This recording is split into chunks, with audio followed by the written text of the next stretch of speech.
It was set up under the Ministry of ICT in collaboration with Ministry of Education and Ministry of Finance to make sure the whole country leverages on the benefits of immersive technologies. So should technology run to past AVR, still the Immersion Center will be here.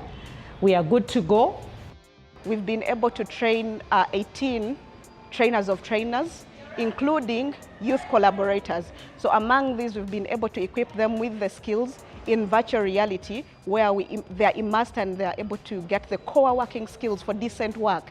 We've taught them core working skills. How can they work with the community? How can they enhance their communication skills? Empathy, how do they use virtual reality to show empathy with their colleagues? How can they use virtual reality to improve on their creativity and innovation? So some of the skills that they've had today will enable them to improve their innovation and creativity out there, and then they can transfer that knowledge. So they've gained so many skills that they can use to innovate, create, and create jobs for the others and be employers of themselves. We have had several training sessions whereby we would interact with a couple of people, and this was basically disorganized. I would say I had no SOPs, I had no standard procedures that I would follow.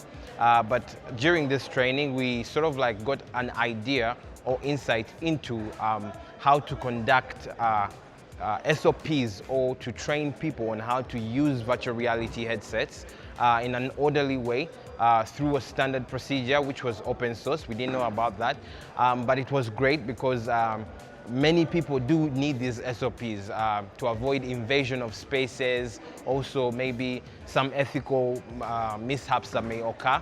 So we got equipped with some SOPs or standard guidelines on how to actually walk people through in a virtual space, and that was really amazing. Under this AVR project, we have been able to have a workforce training for the trainer of trainers, whereby we have provided technical support on how to handle the headsets, the organization, and preparation for the workshop. And in this training, I've been able to understand the gaps that most of us leave out when we go out to the fields to indulge people in these trainings. For example, we have to look at consent, the safety precautions, and how to handle the headsets. So in this, we have been able to gather different feedback from the various technical support teams on how best they go through when they're in the communities or out there spreading that word AVR. I'm really excited to have experienced this virtual reality workshop. There are so many key points that we got to learn, we got to understand as a group.